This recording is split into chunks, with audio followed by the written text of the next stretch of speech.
तीन बहू की गुफा वाले घर में रसोई। सुबह का समय होता है। सड़क पर हल्की हल्की धुंध हो रही थी। गाड़ी पहाड़ी रास्तों पर गोल गोल घूमती हुई ऊपर चढ़ रही है। अंदर बैठी हैं तीन नई बहुएं, अंजलि, मीरा, राधा, और उनके पति मोहन, सुरेश, दीपक गाड़ी चला रहे हैं और मजाक के अंदाज में बातें कर रहे हैं। अरे ये सड़क कितनी गोल गोल है, मुझे तो चक्कर आ रहा है। ये पहाड़ी इलाका तो बहुत खतरनाक लग रहा है। हाँ, लेकिन मुझे लगता है यहाँ एक अलग ही एडवेंचर होगा। शहर की भीड़ भाड़ से हटकर कितनी शांति और सुकून है। वाह, ये पहाड़, ये जंगल, कितनी खूबसूरत जगह है। लेकिन सच कहूँ तो यहाँ रहना आसान नहीं होगा।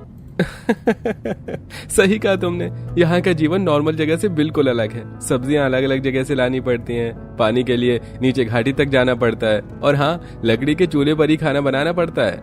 यहाँ बिजली भी कभी कभी चली जाती है तो रात में सबको लालटेन जलानी पड़ती है और उसी हल्की सी रोशनी में काम करना पड़ता है। लेकिन हाँ, यहाँ की ताजी हवा और शुद्ध खाना ये शहर में कहाँ मिलेगा बताओ? ऐसा लग रहा है जैसे आप तीनों पहाड़ी जगह की खासियत कम बता रहे हो, बल्कि हमें डरा रहे हो। बहू एक दूसरे को देखकर हंसती हैं और पति भी हंस पड़ते हैं। गाड़ी गांव के एक छोटे से मोड़ पर रुकती है। सामने लकड़ी का 2 मंजिला घर है जिसकी छत तिकोनी है और चारों ओर पहाड़ और जंगल फैले हैं, और बीच में उनका सुंदर सा गांव बसा हुआ है। सामने घर के आंगन में खड़ी है उनकी सास शांति देवी, हाथ में आरती की थाली लिए। तभी बहुएं अपनी सास के पास चली जाती हैं। आओ बेटियों, स्वागत है तुम्हारा, भगवान तुम्हें सुखी रखे। तीनों बहुएं मुस्कुराती हैं। सास तीनों बहुओं की आरती उतारती हैं और हल्दी कुमकुम का टीका लगाती हैं। बहुएं थोड़ा झिझकते हुए अंदर जाती हैं। घर के अंदर लकड़ी की खुशबू है, क्योंकि पूरा घर लकड़ियों से बना था और वहां पर सभी घर ऐसे थे। अगली सुबह सास बहुओं को बुलाती है। बेटा, यहाँ का जीवन थोड़ा कठिन है। पानी पास में नहीं है, नीचे घाटी में झरना है, वहीं से लाना पड़ता है। सब्जी के लिए बाजार 2 किलोमीटर दूर है। आज से तुम तीनों मिलकर सीख लो। मम्मी जी, इतनी दूर से पानी लाना होगा? शहर में तो नल खुलते ही पानी आ जाता था। यही तो पहाड़ का जीवन है बेटी, अब आदत डाल लो।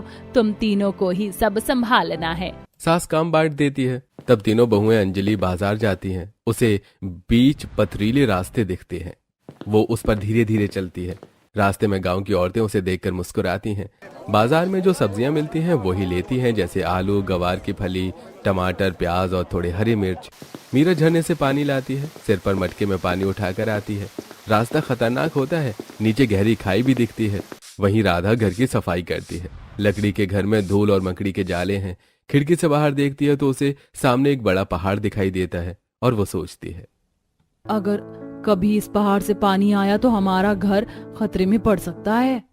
तीनों बहुएं मिलकर अपनी पहली रसोई करती हैं। वो मिट्टी का चूल्हा जलाती हैं, जिससे कि धुआं उनकी आंखों में भर जाता है।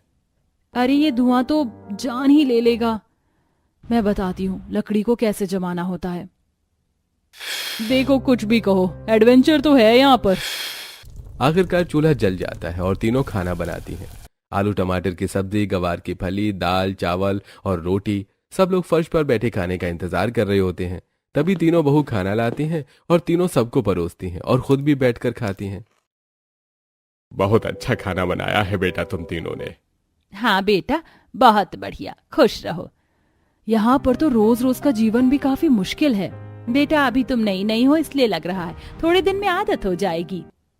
तीनों बहू मुस्कुराती हैं। खाना खाने के बाद सास तीनों बहू को पहली रसोई का इनाम देती है। अगले दिन सुबह सब लोग बाहर बैठकर चाय पी रहे थे। खुला आसमान था और अच्छी हवा भी चल रही थी। पापा जी, आप लोग इतने खतरनाक इलाके में क्यों रहते हो? ये सड़कें, ये पहाड़, कभी भी खतरा हो सकता है। हाँ, यहाँ तो बादल फटने और बाढ़ का खतरा भी रहता होगा। बेटा, अब तक ऐसा कुछ नहीं हुआ, कई साल हो गए, भगवान करे आगे भी ना हो। सब हाथ जोड़कर भगवान से प्रार्थना करते हैं। शाम को अचानक पहाड़ों में तेज तूफान आया। हवा इतनी तेज चली कि बिजली की लाइनें गिर गईं। पूरा गांव में अंधेरा हो जाता है। अरे ये क्या हो गया? बिजली चली गई, अब खाना कैसे बनेगा? बेटा, यहाँ आम बात है, तूफान में बिजली कई दिनों तक नहीं आती। अलमारी में लालटेन और मोमबत्ती रखी है।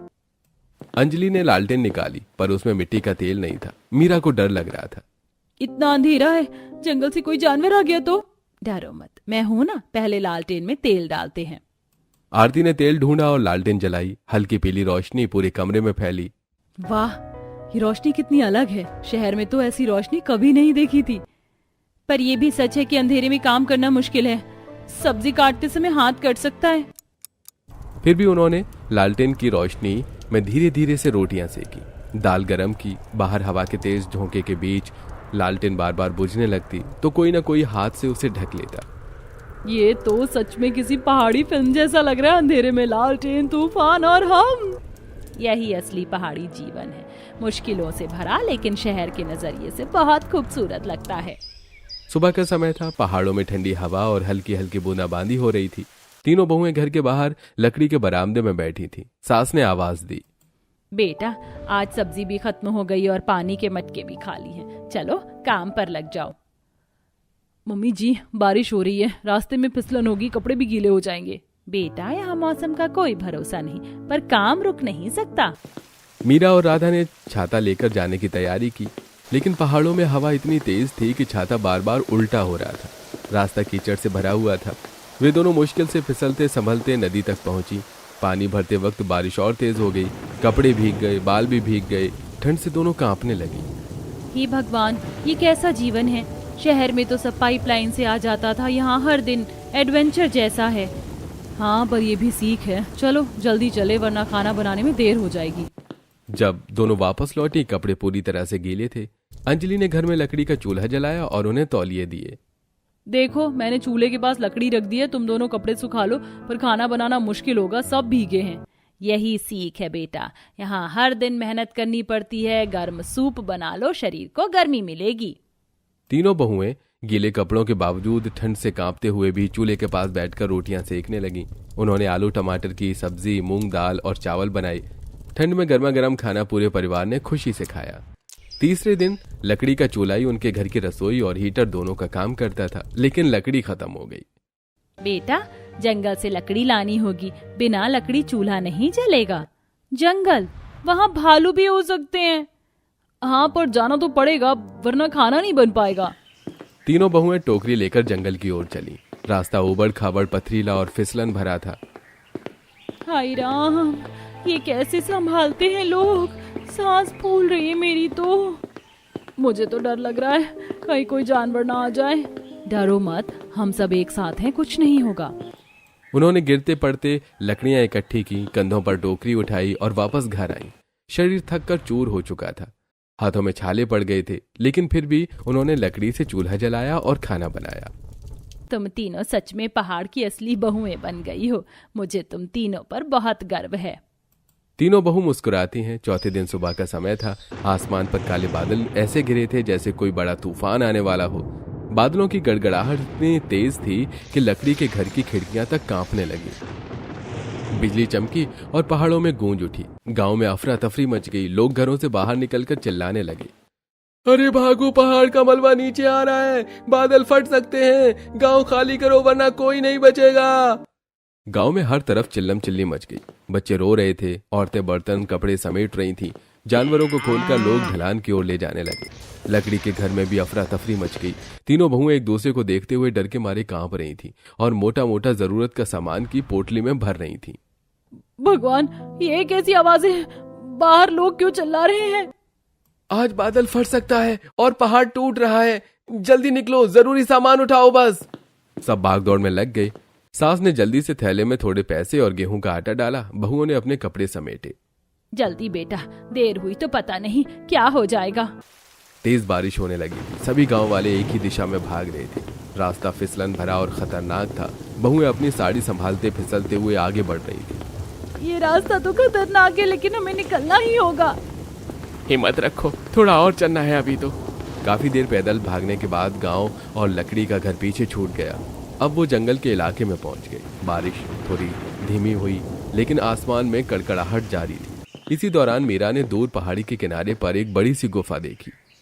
देखो वो सामने गुफा, जैसे फिल्मों में हीरो हीरोइन बुरे वक्त में गुफा में छिपते हैं। क्यों ना हम वहीं रात बिताएं? वैसे भी बहुत थक गए हैं और चला नहीं जाता। पर अंदर कोई जानवर हुआ तो? मुझे यहाँ इस जंगल में जंगली जानवर का शिकार नहीं बनना। तुम चिंता मत करो, तुम लोग यहीं रुको, हम तीनों पहले जाकर देखते हैं, फिर बाद में सब अंदर चलेंगे। तीनों लड़के लकड़ी के टॉर्च लिए गुफा के अंदर गए। अंदर अंधेरा था, लेकिन कोई जानवर नहीं था। तीनों लड़के बाहर आकर कहते हैं, अंदर सुरक्षित है, हम सब यहाँ आराम कर सकते हैं, सब आ जाओ। वैसे भी अब दिन ढल गया है, आज रात यहीं बिताते हैं। सब लोग सावधानी से अंदर आ जाते हैं। गुफा ठंडी थी लेकिन बाहर के तूफान से बेहतर। बहुएं थक कर बैठ गईं। पति जंगल से सेब और जंगली बेर तोड़ लाए। हाय राम, हमारी किस्मत तो देखो, लकड़ी के घर से गुफा में आ गए। मम्मी जी, जब तक जान सुरक्षित है बाकी सब ठीक है, और इस समय इससे अच्छी जगह कोई हो ही नहीं सकती। सब लोग नीचे जमीन पर आराम करने लगते हैं। काफी रात हो जाती है, तभी गुफा के बाहर से जंगली जानवरों की आवाजें आने लगती हैं। सभी डर गए और डरकर एक दूसरे के पास और सिमट कर बैठ गए। लगता है बाहर भालू या तेंदुआ होगा। सास और बाकी सभी लोग डर के मारे कांप रहे थे। बेटा, तुम लोग हमें छोड़कर अपने घर वापस चले जाना, हमारा क्या है, हम तो यहाँ के ही है, पर तुम लोग क्यों फंसो। तीनों बहुएं तुरंत पास आईं। उन्होंने सास का हाथ पकड़ा। मम्मी जी, ये मत कहिए, हम अच्छे वक्त में नहीं बुरे वक्त में भी आपके साथ रहेंगे। हम परिवार हैं, साथ आए हैं तो साथ ही रहेंगे, आपको छोड़कर हम कहीं नहीं जाएंगे। सही कहा अंजलि ने, हम आपको छोड़कर कहीं नहीं जाएंगे, चाहे जो हो जाए। हम सब परिवार हैं और परिवार हर हालात में एक साथ रहता है। सास की आंखों में आंसू आ गए। तुम जैसी बहुएं पाकर तो मैं धन्य हो गई बेटा। आजकल सब अपने बारे में सोचकर परिवार को तोड़ देते, और तुम लोग पूरे परिवार के बारे में सोच रही हो। जीती रहो बेटा। सब एक दूसरे के करीब बैठ गए। पति बाहर से लकड़ी लेकर आए और गुफा के मुंह पर आग जलाई ताकि जंगली जानवर अंदर न आ सके। उसके बाद वो जानवर की आवाज आनी बंद हो गई। लगता है हमारी असली जिंदगी तो अब शुरू हुई है। ये गुफा अब हमारा नया घर है, और भगवान चाहे तो सुबह एक नई उम्मीद लेकर आएगा। सब लोग गुफा के भीतर सिमटकर डर और उम्मीद के बीच उस रात को काटने लगे। रात के डरावने समय के बाद भी तीनों बहुएं और उनका परिवार सुरक्षित थे। सुबह की हल्की हल्की धूप गुफा से अंदर आ रही थी। बाहर पेड़ों पर पक्षी चहक रहे थे, लेकिन पहाड़ों की चोटियों पर अब भी बादल मंडरा रहे थे। बहुएं आपस में धीरे धीरे बातें कर रही थीं। सुनो, मैंने कल रात सोचते सोचते एक आइडिया निकाला है। हमने फिल्मों में देखा है ना, लोग गुफाओं में घर बनाते। हमारी गुफा तो बहुत बड़ी और मजबूत है, क्यों ना हम इसे ही अपना घर बना ले।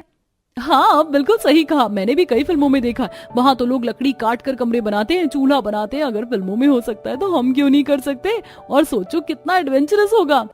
सच में मजा आएगा। कम से कम हम बेघर तो नहीं रहेंगे। बारिश तूफान से तो ये गुफा सुरक्षित है, हम सब आराम से रह सकते हैं। तीनों बहुएं ये बातें सुनकर अपने पतियों के पास जाती हैं, जो बाहर एक मोटे पत्थर पर बैठकर किसी गिरे हुए पेड़ की लकड़ियों को इकट्ठा कर रहे थे। सुनो जी, हम सब ने मिलकर सोचा है, क्यों ना हम इस गुफा को ही अपना घर बना ले। ये बहुत बड़ी है और हमें ज्यादा दूर दूर नहीं जाना पड़ेगा। तुम्हारा आइडिया बुरा नहीं है। वैसे भी मुझे कुल्हाड़ी चलानी आती है। लकड़ी काटकर बैठने का सामान सब तैयार हो सकता है। रसोई घर सब बना सकते हैं, लेकिन बहुत मेहनत करनी पड़ेगी। मेहनत से हमें डर नहीं है, परिवार को सुरक्षित रखना है। आज से ही हम शुरू करते हैं। चलो फिर तय रहा, गुफा को अपना घर बनाएंगे। हम सब मिलकर इसे सजाएंगे। देखो, अगर हमें यहाँ रहना है तो सबसे पहले हमें रसोई बनानी होगी। खाना तो सबसे जरूरी है।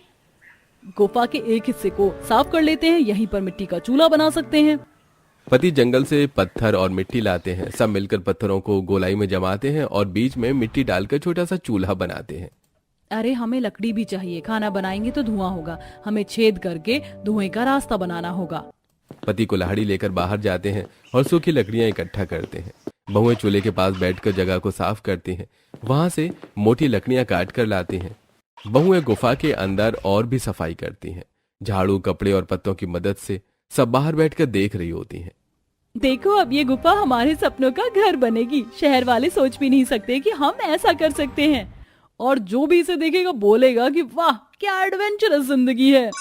पत्नी पति मिलकर लकड़ी से बैठने की कुर्सी, सोने के लिए लकड़ी के बेड और चूल्हे के लिए जगह बनाते हैं, और पत्थरों से उसका चारों ओर घेरा बनाकर बहुएं गोबर और मिट्टी से उसे मजबूत करती हैं। चूल्हा बन गया है, अब हमें बर्तन चाहिए। जो बचा कुचा सामान हमने साथ लाया था उससे काम चलाएंगे। बाकी जंगल से फल फूल लाने होंगे। पति बाहर जाते हैं और पास के सेब के पेड़ों से सेब तोड़ कर लाते हैं। कुछ जंगली कुंदरू और खाने वाली जड़ें भी लाते हैं। बहुएं रोटी सेकने के लिए जंगल से लकड़ी और सूखे पत्ते इकट्ठा करती हैं। कितना मजा आ रहा है। लग रहा है हम किसी पुराने जमाने के राजा रानी हैं जो जंगल में रह रहे हो। सही कह रही हो। जब हम शहर वापस जाएंगे तो अपने बच्चों को बताएंगे कि हमने कैसे गुफा में रसोई बनाई थी और अपना घर बनाया था।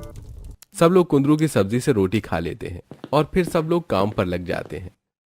रसोई का पूरा सेटअप तैयार हो जाता है। लकड़ी का चूल्हा, पत्थरों का तंदूर, बैठने के लिए लकड़ी की चौकियां। बहुएं जंगल की सब्जी और पत्तों से स्वादिष्ट सब्जियां बनाती हैं। गुफा का एक कोना बाथरूम के लिए अलग किया जाता है। पत्थरों और लकड़ियों से उसे ढक दिया जाता है। पानी पास के झरने से लाया जाता है। बहुएं आसपास में बात करती हैं। देखो, अब ये गुफा पूरी तरह घर बन गई है। रसोई, सोने की जगह और बाथरूम, सब कुछ। तुम तीनों सच में लक्ष्मी हो। बुरे समय में भी घर को स्वर्ग बना दिया और गुफा को भी घर बना दिया। अगले दिन सुबह तीनों बहुएं और पति जंगल में जाते हैं। देखो, ये पहाड़ी कंदमूल हैं, इन्हें उबाल कर खा सकते हैं। वहाँ झाड़ियों में जंगली पालक जैसी पत्तियां दिख रही हैं। माँ कहती थी कि ये बहुत पौष्टिक होती हैं। राधा बहू जंगली बेरी और आंवला तोड़ती है। सब हंसते हुए टोकरी में सब्जियां भरकर गुफा में लौटते हैं। गुफा में चूल्हा जलाना आसान नहीं होता था। अरे, धुआं बहुत हो रहा है, आंखों में जलन हो रही है। थोड़ा और लकड़ी सुखा लेते हैं, शायद धुआं कम होगा। पति धुएं के लिए गुफा की छत में छेद बना देते हैं। धीरे धीरे धुआं बाहर निकलने लगता है। अब तो लग रहा है असली जंगल वाली रसोई बन रही है। वे सब्जियां काटकर मिट्टी के चूल्हे पर पकाते हैं। जंगली मसाले और पत्तियों से खाना तैयार होता है। शाम को खाना बनकर तैयार होता है। सब लोग बैठकर केले के पत्ते पर खाना खाते हैं। बेटियों, तुमने जंगल में भी इतना स्वादिष्ट खाना बना दिया। ये तो गांव से भी अच्छा लग रहा है। तुम लोगों ने कर दिखाया। अब ये गुफा हमारा असली घर लगेगा। कल हम जंगली मशरूम ढूंढेंगे और अलग पकवान बनाएंगे। हर दिन कुछ नया बनाएंगे। आने वाले दिनों में बहुएं अलग अलग पकवान बनाती हैं। कभी जंगली आलू और पालक की सब्जी, कभी आंवले का अचार, कभी पहाड़ी कद्दू की सब्जी। बारिश में लकड़ी गीली हो जाती तो चूल्हा जलाना मुश्किल होता। अरे, ये लकड़ी गीली हो गई, अब आग कैसे जलाएं? पति बांस और पत्थर से लकड़ी सुखाने का छोटा सा स्टैंड बनाते हैं। धीरे धीरे सब मिलकर जंगल की कठिनाइयों को मात देते हैं और गुफा की रसोई उनकी सबसे बड़ी ताकत बन जाती है। और वो लोग उस गुफा के घर में लगभग 1 महीना रहते हैं और पुराने जमाने जैसे दिनचर्या को जीते हैं। कुछ दिनों बाद सरकारी अधिकारी आते हैं और पूरे गांव और आसपास की जगह पर अनाउंसमेंट करते हैं। सरकार ने इस पूरे क्षेत्र को विकास परियोजना के लिए चुना है। आपको चिंता करने की जरूरत नहीं है। हर परिवार को शहर में घर, मुआवजा राशि और नौकरी दी जाएगी। लोग आपस में फुसफुसाते हैं। अरे भाई, हमारा पुराना गांव छोड़ना आसान नहीं होगा, लेकिन बच्चों के भविष्य के लिए तो ये जरूरी है। सबके दिल में पुराने घर की यादें हैं, मगर नए जीवन की उम्मीद भी। कुछ ही हफ्तों में सरकारी ट्रक आते हैं। गांव वाले अपने अपने सामान बांधते हैं। गांव की गलियों में भावुक माहौल होता है। औरतें अपने आंगन को आखिरी बार देखती हैं, जो कि पूरा उजड़ा पड़ा था। सरकार हर परिवार को चेक देती है और शहर में घर का अलॉटमेंट लेटर देती है। सब बसों में बैठकर शहर की ओर रवाना होते हैं। गांव की यादें हमेशा रहेंगी। शहर में इमारतें, चौड़ी सड़कें और चकाचौंध होगी, मगर अपना गुफा का घर और गांव की याद हमेशा दिल में रहेगी। सब परिवार अपने अपने घर में शिफ्ट होते हैं। ये देखो, हमारा नया घर, गैस चूल्हा, पंखा, सब कुछ तैयार। अब हमें मिट्टी के चूल्हे में धुआं नहीं सहना पड़ेगा। साथ ही वो दिन भी यादें बनकर रह जाएंगे। सरकार की तरफ से मिले जॉब के लेटर पति को मिलते हैं। वो नगर निगम में एम्प्लॉय बन जाते हैं। पत्नी भी कुछ दिनों बाद पास के स्कूल में पढ़ाने लग जाती हैं। कुछ महीनों में उनकी जिंदगी बदल जाती है और उनके बच्चे हो जाते हैं। काफी टाइम बाद बच्चे 6 स्कूल में पढ़ते हैं। पति की सैलरी समय पर आती है और बहुएं भी अच्छा कमाने लगती हैं और सब खुशी खुशी रहते हैं। घर में पैसे की कमी भी पूरी हो जाती है। अब हम बचत भी कर सकते हैं, नए कपड़े खरीद सकते हैं और त्योहार भी अच्छे से मना सकते हैं। गांव की यादें अपनी जगह हैं, पर हमें किसी चीज की कमी नहीं है और साथ ही अब हम सब अच्छे से सेटल भी हैं। जो भी परिवार अब मिट्टी की कच्ची झोपड़ी में रहते थे, अब शहर के घर में खड़े होकर शहर की चमक देखते हैं। कुछ सालों बाद एक शाम सारा परिवार बैठा होता है और बात कर रहे होते हैं। मम्मी, क्या सच में आप गुफा में रहते थे? हाँ बेटा, एक समय ऐसा था जब हमारा पूरा गांव उजड़ गया था। हमने गुफा में रसोई बनाई, लकड़ी काटी, चूल्हा जलाया और वहीं जिंदगी बिताई। हमने बहुत संघर्ष किया, लेकिन हार नहीं मानी। वाह, आप लोग तो हीरो निकले। हमें भी ऐसी जिंदगी जीनी है। सुनकर ही इतना अच्छा लग रहा है। सब हंस पड़ते हैं। सास बच्चों के सिर पर हाथ फेरती है और कहती है, बच्चों, याद रखना, बुरे समय में एक साथ रहना ही असली जीत है। सब लोग एक दूसरे को देखते हैं और गुफा वाले दिन याद करते हैं और मुस्कुराते हैं।